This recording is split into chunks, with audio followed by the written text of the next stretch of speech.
Evangelho de Lucas, no capítulo 7, a partir do verso 11.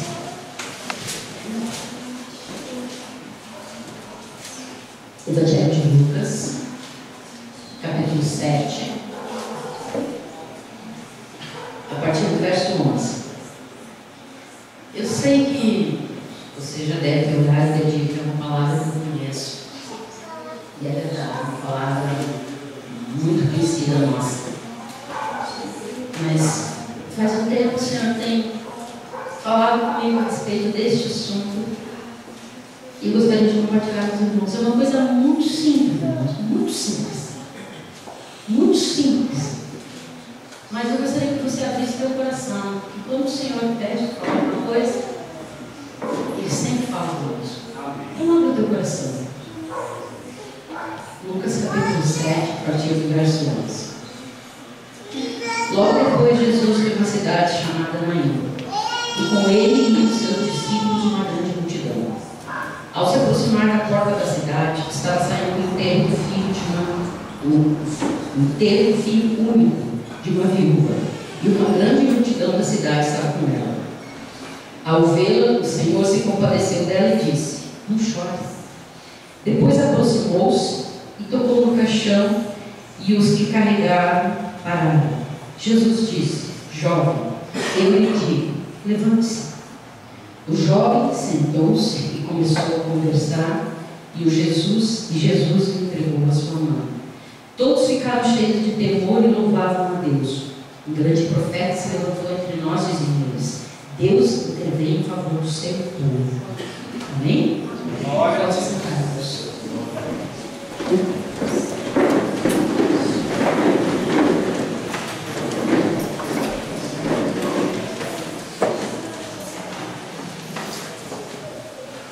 Nós vamos falar um pouquinho sobre uma palavra tão simples, mas que faz uma diferença tão grande na nossa vida, que pode tanto nos levar, nos deixar bem, como pode nos derrubar e nos deixar deprimidos.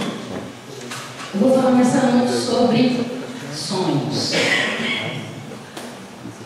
E cabe muito bem dentro da história desta mulher. Eu acredito que vocês já ouviram essa palavra várias vezes, vocês já escutaram, vocês conhecem a história dela. Mas nós vamos meditar um pouquinho sobre a história desta viúva. Vocês sabem, irmãos, que, para quem não sabe, naquela época, a situação da mulher judia, e não só a judia, de alguns outros povos também, elas tinham uma dificuldade muito grande, né? Se não fossem casadas, se não tivesse filho homem, e se não tivesse, né, o marido, né, quando elas se tornavam viúva, era uma situação muito delicada, porque com a morte do marido, quem passava a exercer o domínio sobre aquela família era o filho homem. Então, quando diz a palavra de Deus que ela era viúva, então o marido dela já havia falecido. E aqui diz que o filho único dela. A palavra é bem clara quando fala filho único.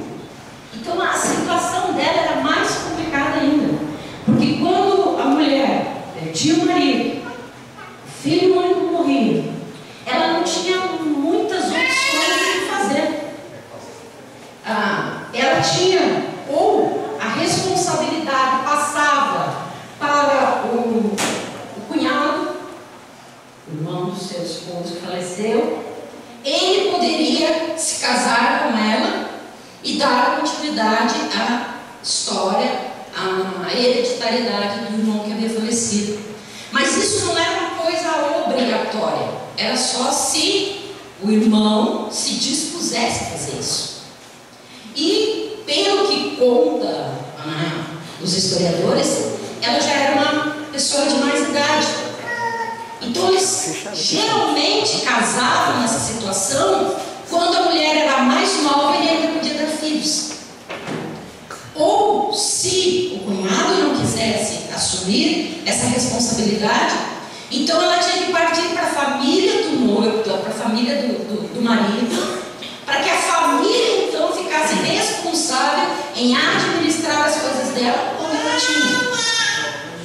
disse não, amados, ela tinha duas opções só para a vida dela. Se ninguém quisesse aceitar a responsabilidade de ficar com ela, ou ela ia mendigar, ou ela ia se prostituir. Ela não tinha uma terceira opção, não tinha uma terceira via. Eram essas duas situações que ela enfrentava quando a família não queria assumir a responsabilidade. E pelo que dizem os historiadores, essa mulher estava exatamente nessa mesma situação. A família do marido não queria assumir, não iria assumir a situação dela. Em primeiro lugar, porque ela era pobre, já havia passado a idade de ter filhos, então ninguém queria. Então a situação dela era muito complicada. Para que a situação dela melhorasse, só tinha uma outra opção, que era um homem que levava o nome de resgatador. Esse homem ia perante os líderes daquela época e dizia: olha, eu resgato essa mulher dessa situação e eu assumo a responsabilidade de cuidar dela, de estar com ela. Mas era uma situação muito complicada, porque se a família não queria aceitar, imagine uma pessoa ainda de fora, estava olhando, né, aquilo tudo. E ela, amados, quando ela estava indo enterrar o seu filho, eu fico imaginando o que se passava na cabeça dessa mulher, porque ela não sabia o que ia acontecer com ela. Ela podia voltar para a casa dela e não ter o que fazer, não ter como resolver a sua situação. E pior ainda, ela já era viúva, já havia passado por aquela mesma situação quando enterrou o seu marido, e agora ela estava passando por uma situação de enterrar o seu filho. Deus me livrou dessa situação, mas a gente imagina, já estive presente de mães que perderam os filhos, né? Não é a lei natural, né? É os filhos que enterram os pais, não os pais, infelizmente, enterram os filhos. Mas você já imaginou o peso que estava sobre a vida daquela mulher? Além da tristeza toda pela perda do seu filho, a tristeza toda pela incerteza do que iria acontecer com ela a partir daquele momento. Só que ela não tinha nem ideia que, enquanto ela estava se encaminhando para aquela situação de enterrar o seu filho, estava saindo da cidade, porque eles enterravam fora dos muros da cidade. Ela não sabia que naquela ida dela, naquela situação que ela estava enfrentando, ela não ia encontrar um resgatador. Mas era um resgatador que não iria só resolver a vida dela, se responsabilizar por ela, mas que também iria devolver a vida do seu filho, daquele que poderia sustentar, que pelo menos tinha um futuro o que pensar. E diz a palavra de Deus, nós lemos no texto, que ela estava saindo com uma multidão, com os vizinhos, com os amigos, estava indo enterrar aquele filho. E tem um versículo, mas no versículo 13, que fala muito quem é esse resgatador. No versículo 13 diz assim a palavra: ao vê-la, o Senhor se compadeceu dela. Porque Jesus não via só a situação de uma mulher enterrando um filho, ela via a situação de uma mulher que estava desesperada, que estava sem saber como seria o seu futuro. E diz a palavra que Jesus disse para ela: não chore, não chore. Quem sabe, a palavra de Deus não diz, mas quem sabe quando as pessoas que estavam ali ao redor olharam para Jesus, olharam para aquela situação, quem sabe pensaram: mas quem é esse homem para vir dizer para essa mulher para ela não chorar? Ele não sabe a situação dela, ele não sabe o que ela está passando, ele não sabe o que ela está enfrentando, o que ela vai enfrentar a partir de hoje. Mas diz a palavra que Jesus, não sei se deu ouvidos, não ouviu nada, ele simplesmente se aproximou do caixão, fez com que eles parassem aquele cortejo, tocou naquele jovem, e a palavra que diz, né, que ele falou, mas no original diz que ele tocou naquele menino. E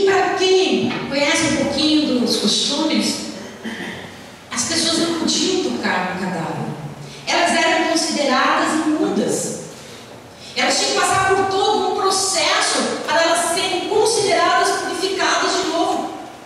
Então você veja que Jesus pode ter enfrentado a rejeição, o falar daquelas pessoas, e além de tudo ele ignorou o fato de que as pessoas iriam dizer que ele estava imundo.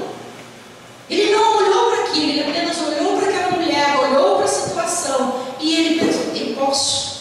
Não só posso fazer alguma coisa, como eu vou fazer alguma coisa por essa mulher. E ele fez. Diz a palavra que ele tocou naquele rapaz. O rapaz se sentou, voltou à vida, e o Senhor entregou para aquela mulher. Você já pensou a diferença daquela mulher indo e daquela mulher vindo? Você já pensou a diferença na situação em que ela estava indo, de como ela iria encarar tudo aquilo? E a maneira como ela voltou para sua casa, não somente com o seu problema solucionado, mas com o filho de volta. Com o filho que ela já tinha deixado, não tem jeito, vou fazer o quê com relação à morte? Não, que a gente mesmo diz, né? Enquanto há vida, há esperança. E a gente diz isso, não é? Então imagina aquela mulher, nem vida não tinha, então nem esperança ela poderia ter. Mas mesmo assim, ela não sabia, mas ela encontrou com um resgatador, alguém se responsabilizou pela situação dela e para mudar a história dela. Sabe, irmãos, nós muitas vezes estamos na mesma situação nessa vida. Não que estejamos levando alguém que morreu, mas às vezes tem coisas dentro de nós que nós matamos, que nós deixamos, que nós vamos esquecendo, que nós vamos nos acostumando, que nós vamos deixando de planejar e nós vamos tocando a vida de qualquer forma. Às vezes, quem sabe, é um pouquinho mais velho aqui, você voltar 10 anos atrás, você pensa assim: o que você pensava em fazer há 10 anos atrás?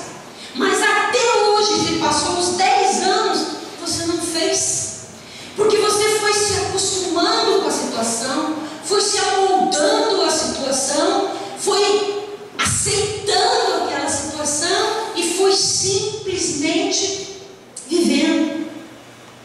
De repente, aquele projeto, aquela coisa que diz: nossa, mas eu quero, eu vou fazer isso.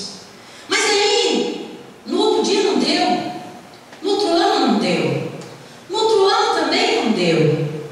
Aí você pensa: o que é o meu projeto mesmo? Está lá engavetado, está lá esquecido, está lá jogado no fundo de uma gaveta. Não penso mais, não sonho mais, apenas vivo. Irmãos, nós encontramos muitas pessoas que apenas vivem, apenas estão andando porque ainda respiram, porque senão nem isso estariam fazendo. Porque assim como essa mulher, talvez chegaram ao ponto de desistir de tudo, de esquecer de tudo, de enterrar os seus sonhos, de enterrar os seus projetos, de enterrar os seus planos, de enterrar os seus propósitos. Muitas vezes nós acabamos fazendo isso, irmão, nós nos acomodamos. Aquilo que havia de desejo, de vontade de fazer, de repente vai minguando, que chega um ponto que secou, que está com a raiz seca, que você olha para aquilo que você desejava, que você queria, e você diz: não era para mim, não era para mim. Você já falou isso uma vez na tua vida? Não era para mim. Não, tem um casamento feliz, não é para mim. Eu casei, de repente deveria ter esperado mais no Senhor. O casamento é um fracasso, mas vamos com ele, pior sem ele. Então, vamos sim. Aí perguntam um dia: você feliz seu casamento? Você sabe que quando demora a responder, já respondeu, já está dito. Mata mata o sonho de ser feliz, de construir um lar, de ter uma família. Porque diz, não, eu não consigo, não adianta eu tentar, porque não vai dar. Eu já tentei, e não tem jeito. Aí o que nós fazemos? Enterramos, colocamos lá no fundo, deixamos. Mas sabe o que é pior, amados? Se a gente enterrasse e esquecesse, mas a gente não esquece, fica o gosto amargo na boca, fica o gosto ruim na boca, porque por mais que você enterre, tá lá, você não esquece. Quando você vê um casamento feliz, você olha e aquilo volta, aí o gosto amargo vem de novo na boca, aí a sensação de desconforto, aquele olhar perdido, aquela tristeza, e você vai se acomodando, vai se amoldando aquela situação e vai dizendo, eu não mereço mesmo, né? Eu já fiz tanta burrada na minha vida, quem sabe isso é consequência, então eu nem vou pedir mais para Deus, né? Vou esquecer de mim e vou pedir para os outros. Vou só orar pelos outros, não vou pedir mais para mim. Sabe, irmãos, eu gostaria que você abrisse a palavra de Deus lá no livro de Romanos, no capítulo 4, no versículo 17. É um texto muito interessante. Eu gostaria que você lesse comigo. Romanos, capítulo 4, verso 17.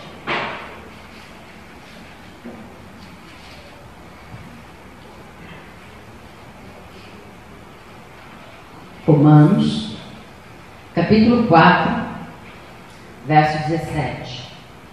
Diz assim a palavra de Deus, presta atenção. Como está escrito, eu o constituí pai de muitas nações. Ele é o nosso pai aos olhos de Deus, em quem creu. O Deus que dá vida aos mortos e chama à existência coisas que não existem como se existissem. Deus está falando, o texto de Paulo está falando de Abraão, está citando o exemplo de Abraão. Nós conhecemos a história de Abraão. Nós sabemos que em primeiro lugar Deus disse para Abraão, Abraão, sai do meio da tua terra, sai do meio da tua parentela e vai para uma terra que você já conhece, que você já viu, que você tem um mapa, que você sabe o tamanho, que você sabe os povos que lá habitam. Foi isso que o Senhor disse para Abraão? Não, muito pelo contrário. Deus disse para Abraão, sai da tua terra, sai do meio da tua parentela e vai para uma terra que eu te mostrarei. Deus estava falando de uma coisa que ainda não existia, aquilo que o versículo diz, como se já existisse. Como se já existisse. E Abraão só tomou posse dessa terra a partir do momento que ele saiu do meio da parentela dele e ele foi lá para aquela terra. E cada passo que ele dava naquela terra, ele estava tomando posse de uma coisa que ainda não existia, literalmente, mas já existia nos sonhos de Deus, nos projetos de Deus, na vontade de Deus.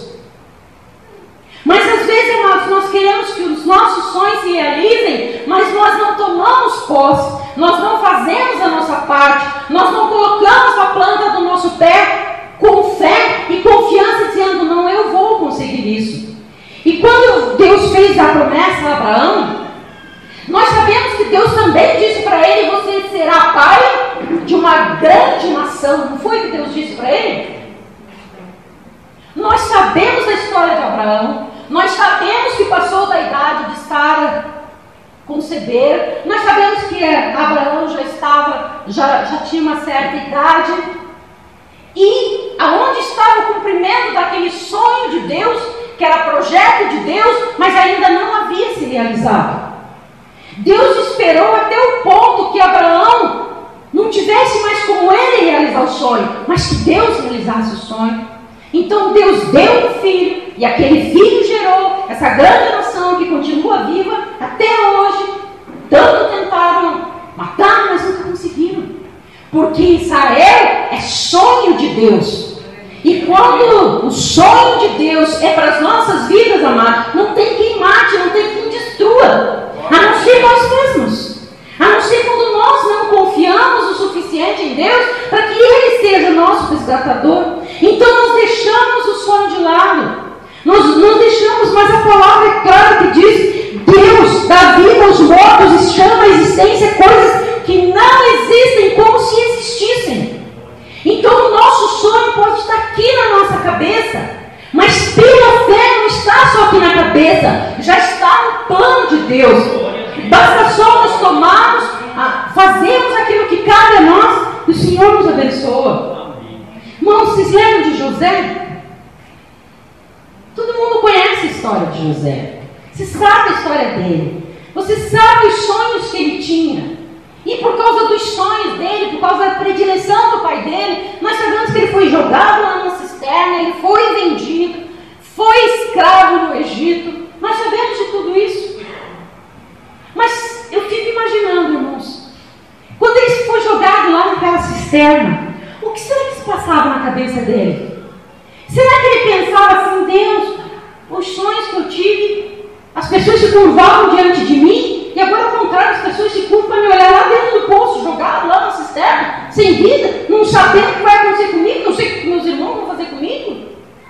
Veja que o sonho que ele teve se tornou exatamente o contrário. Mas o que diz a palavra de Deus com relação a José durante todo o tempo, até ele ser resgatado daquela prisão e ser o segundo mais poderoso no Egito? Quanto tempo se passou?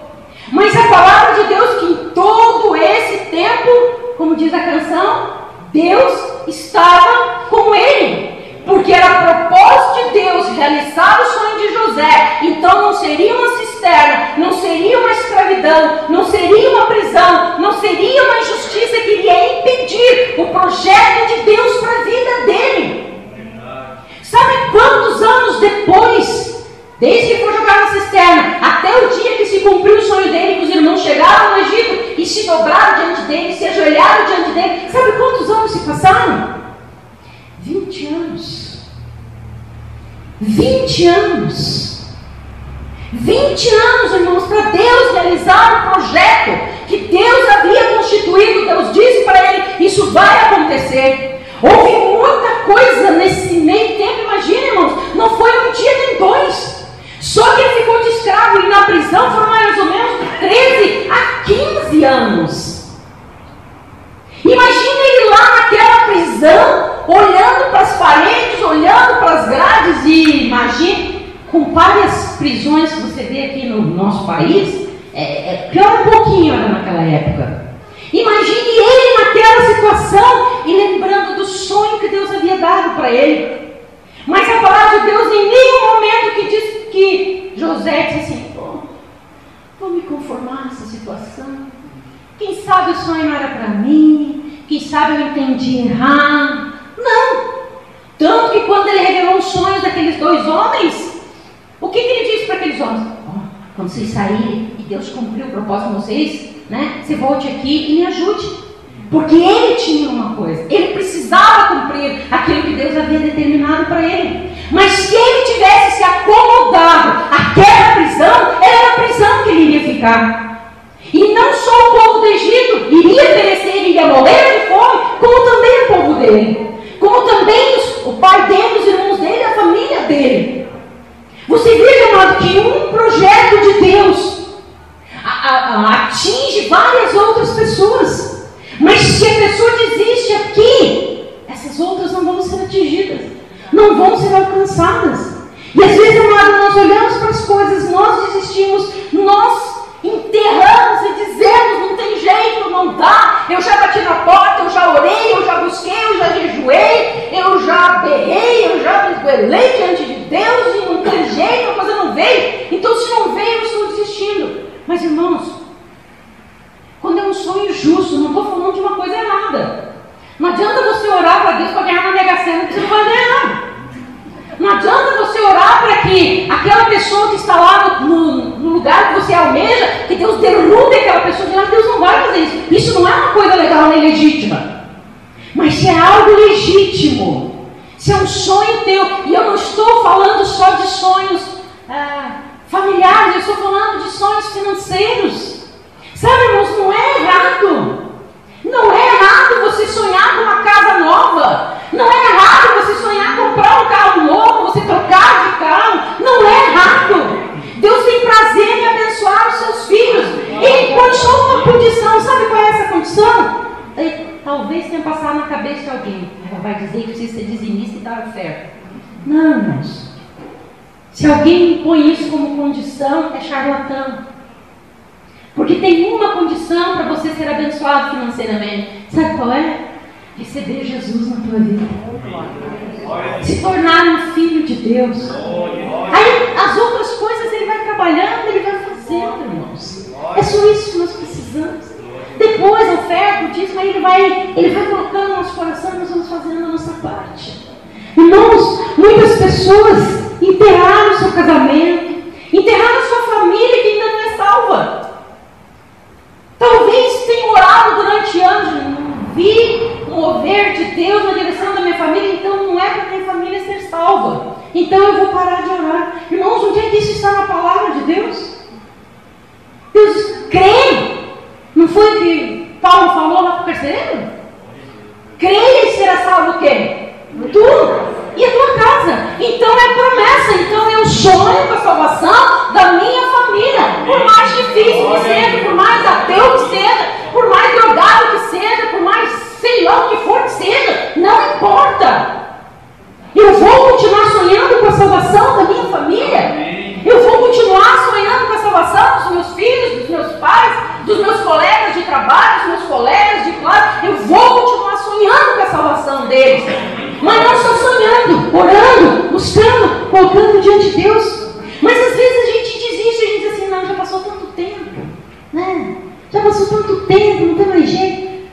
Você lembra por quantos anos Moisés foi mandado para o Egito para libertar o povo de Israel? Moisés estava na força, né? Estava no seu vigor, tinha uns 35 anos, né? No máximo 40. Quantos anos tinha Moisés? 80. 80 anos. E ele mesmo disse, você não tá? Eu vou, mas eu não sei falar. Eu sou meio ruim de falar. Mas eu fiz a boca, Moisés. Você acha que eu não posso fazer o que você falar, Moisés? Mas mesmo assim, Deus teve paciência e mandou eu junto. Sabe? Com 80 anos, Moisés foi lá e fez a parte dele. Não. Você viu há umas semanas atrás que morreu uma artista plástica? Ela é japonesa, veio para o Brasil e acabou se naturalizando aqui. A mãe dela é Tomiotaki. Não sei se vocês viram. Ela morreu só com 101 anos. Coisa pouca, só 101 anos. E eles mostraram um projeto que ela fez, acho que de uns 2 anos atrás, então ela tinha o quê? Uns 99 anos. Pouca coisa assim.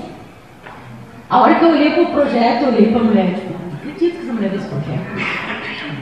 Dá uma pesquisada no tamanho dos projetos dela. Ela fazia pintura, mas não era pintura num cabinho pequenininho, eram painéis enormes. E ela morreu com 101 anos, fazendo projetos. Com 101 anos. Com 101 anos, não. 101 anos é só pegar uma bengalinha e aposentar e os outros fazem, porque eu não tenho mais nada para fazer. 101 anos. Eu li a história de um homem que se converteu aos 100 anos. Talvez você pode dizer assim, mas aos 100 anos, então já se converteu, né? Morreu, já foi salvo. Sabe qual foi a oração dele para Deus? Senhor, me dá mais uns anos de vida, porque eu quero ganhar minha família para o Senhor. Sabe com quantos anos ele morreu? Com 110, com a família toda ganhou para o Senhor.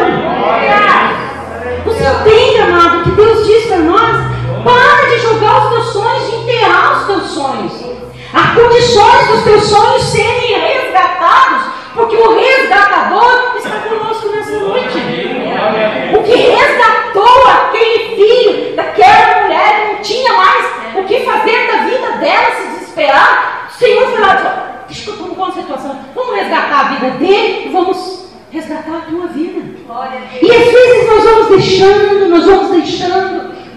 Sabe, irmãos?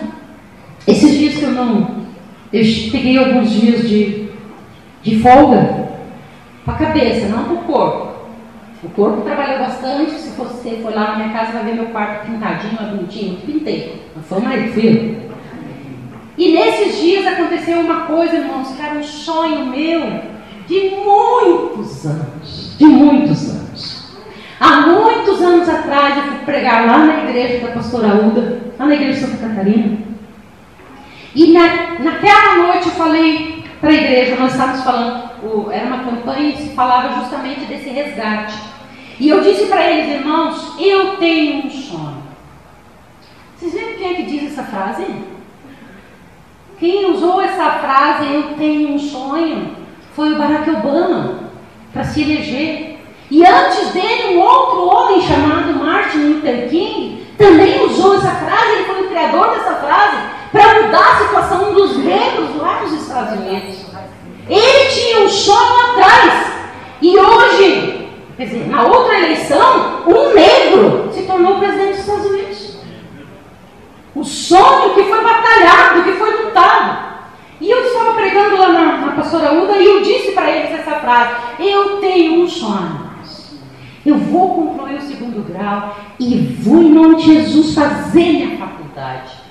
Naquela época, irmãos, eu não tinha a mínima condição de fazer faculdade, não tinha. Nem virar de ponta cabeça, não tinha jeito. Mas eu sempre disse para Deus: eu vou fazer minha faculdade, Senhor. Vou fazer minha faculdade. E nesses dias, irmãos, agora não me lembro se foi dia 7 ou dia 6, não lembro. Eu pude receber meu certificado. Agora eu tenho minha faculdade de teologia. O meu sonho realizado. Eu tenho 15 anos, 18 anos, 25 anos. Não, irmãos, eu tenho 50 anos. E eu não parei de sonhar. O próximo projeto agora é aprender a dirigir. E vou. Quando eu estiver dirigindo, eu aviso para vocês, vocês ficam tudo em casa. Não sai de casa. Mas eu vou dirigir. Nem que eu substitua todos os postes para que eles sejam tudo de borracha. Mas eu vou, irmãos. Não é porque eu tenho 50 anos. Estou quase me aposentando. Vou passar o meu cajado para outro. Não passo para ninguém, não. Posso discipular outro para que o outro me ajude, mas o meu cajado eu não faço. Porque eu não terminei a minha carreira aqui. Eu falei isso ontem para os jovens, de terminar a carreira. Eu não terminei, enquanto eu não terminar, eu tenho que continuar sonhando. E eu ainda tenho sonho, ainda tenho projeto, e eu ainda vou realizar, irmãos. E às vezes eu vejo pessoas mais novas levando a vida de qualquer jeito. Ou pessoas dizendo: não sei, acho que eu não tenho mais nada para realizar nessa vida. Não, você já morreu. Verdade. Você já morreu, meu amado. Você já morreu, é só comprar o caixão e tal, e se dá. Porque quem está vivo tem que ter projeto, tem que ter sonhos. Irmãos, esses dias eu vi na televisão uma mulher com 90 anos, feliz da vida. Gente, que sorriso mais lindo aquela mulher. Porque ela aprendeu a escrever o seu nome. Com 90 anos, quem sabe, os netos, né, mal sabem escrever, e ela lá com 90 anos, e sabe qual é o projeto dela? Fazer uma faculdade. E você acha que ela não vai? Vai! Porque ela tem um objetivo. Quem sabe lá, quando ela tinha a idade de estar na escola, quem sabe ela teve que deixar tudo para cuidar de família, né? Geralmente as famílias eram muito grandes, às vezes a mãe ia, um filho tinha que cuidar, não se sabe o que foi que aconteceu na caminhada dela, mas aos 90 anos ela, opa, realizei meu sonho, ela não enterrou, ela apenas disse: um dia você vai se realizar, um dia você vai se realizar. Irmãos, e às vezes nós pegamos os nossos sonhos, jogamos, e nos acomodamos. Sabe, irmãos, eu vejo muita gente nova aqui e eu faço pergunta para você: você está estudando? Você voltou a estudar? Você já tem uma faculdade, mas sonha em fazer mais uma? Sabe, irmãos, quando eu fui fazer a faculdade, foi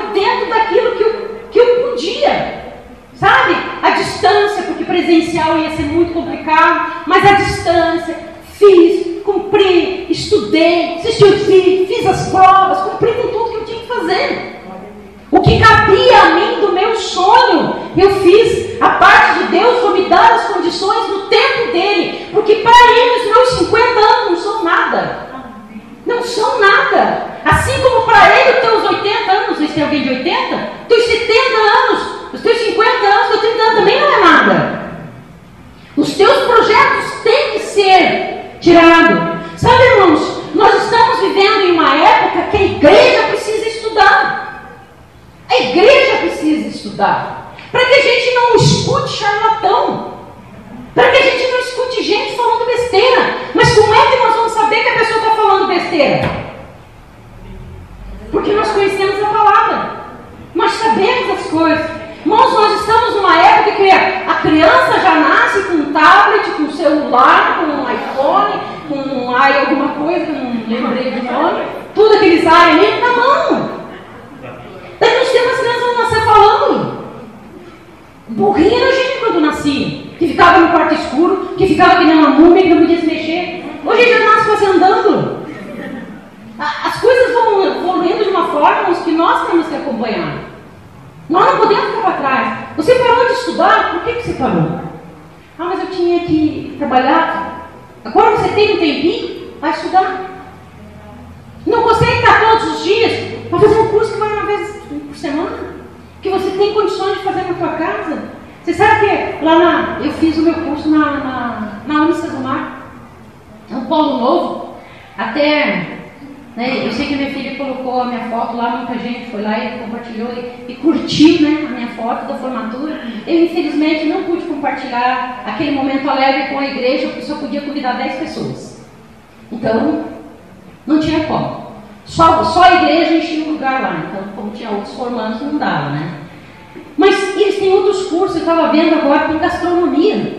Glória a Deus. Dá para fazer gastronomia à distância, irmãos. Eu acho que só medicina à distância que não dá. Mas eu acredito que gastronomia tem que dar. Medicina vai ser meio difícil, mas gastronomia dá. Então, faça. Eu terminei agora. Eu não consegui achar uma pós em teologia. Ali, ainda não tem. Mas tem outras que equivalem. Daqui a um tempo, né? A gente vai vendo conforme o bolso. Eu vou encarar uma pós também, irmãos. Por quê? Porque nós não precisamos parar. Nós não temos por que parar. Ah, eu alcancei isso. Tá bom. Não tá bom, irmãos. Você pode mais. Você tem um Deus que é dono de todas as coisas. Você tem um Deus que batalha por você, que zela por você, que luta por você, que vai à tua frente, que te guarda. Ele é o nosso resgatador. O que é um resgatador? É algo que foi tirado de nós e aquela pessoa vai lá e eu já paguei o resgate, devolve. O Senhor já pagou o resgate pelos teus sonhos. Ele pode ir lá resgatar, desde que você esteja disposto a dizer: Senhor, perdão que eu enterrei, perdão, Senhor. Eu tenho muita coisa ainda pela frente. Eu não me aposentei ali, mas na tua obra não, nas coisas que eu posso fazer não. Ah, irmãos, só não sonha quem está morto. E nós, graças a Deus, estamos vivos, amém? Glória a Deus que estamos vivos. Mas sabe, irmãos, tem só um segredinho que eu quero encerrar. Eu só conquistei os meus sonhos, irmãos, quando eu abri mão deles. Quando eu tirei eles das minhas mãos e coloquei nas mãos dele. Porque enquanto eles estavam nas minhas mãos, eu olhava para ele: como será que vai vir? Como será que vai vir? Como será que eu vou conseguir? De que jeito vai dar? Que porta vai se abrir? Eu olhava para eles e eles pareciam grandes demais. Quando eu parei de olhar para ele, tá, Senhor, os meus sonhos são teus. Você lembra a parte da canção que nós cantamos? Que é como se o Senhor falasse para nós: os teus sonhos são meus, teus problemas são meus, a tua vida também é minha. É isso que o Senhor diz para nós nessa noite. Os teus sonhos são meus, os teus projetos são meus. Basta apenas que você diga: Senhor, está aqui o teu cuidado, e eu sei que no tempo certo eu vou colher. Irmãos, quando eu conquistei a minha casa, foi quando eu disse para Deus: Deus, se eu não conquistar a minha casa aqui, glória a Deus, porque o Senhor está construindo uma para mim lá, glória. E sabe o que aconteceu? Irmãos, não vou contar para vocês porque é muita coisa, mas Deus foi simplesmente, abre aqui, abre dali, abre de lá, e nós fomos conquistando. Fomos conquistando. Por quê? Porque eu parei de olhar com ansiedade para tudo aquilo e dizer: mas eu sou tão pequena. Aí eu preguei para ele e disse: mas o Senhor é tão grande. O Senhor é tão grande, o Senhor pode. Eu não posso, mas o Senhor pode. E aí, eu e ele, trabalhando junto, cheguei lá.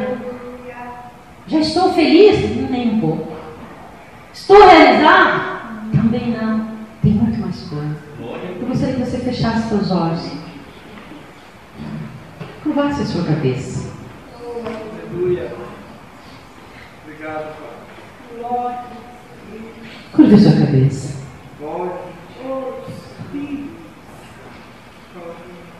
Tem uma... Eu gostaria que você, com seus olhos fechados, com a sua cabeça curvada. Tem uma canção, eu não lembro quem canta, mas ela diz assim: se tentarem matar os teus sonhos. O que diz a letra? Focando você. Se tentarem culpar de você. O que a letra diz? Não desista. Não pare de lutar. Não pare de adorar. Creia. Ele pode. O resgatador está aqui nesta noite. O que você já enterrou, que o Senhor está trazendo na tua mente agora? O que? A situação, uma bênção na área financeira, na área espiritual, na área familiar, não sei. Um desejo, um sonho. Que você, se eu perguntar para você, de repente nessa noite, você é feliz? Talvez você não consiga me dizer assim: eu sou.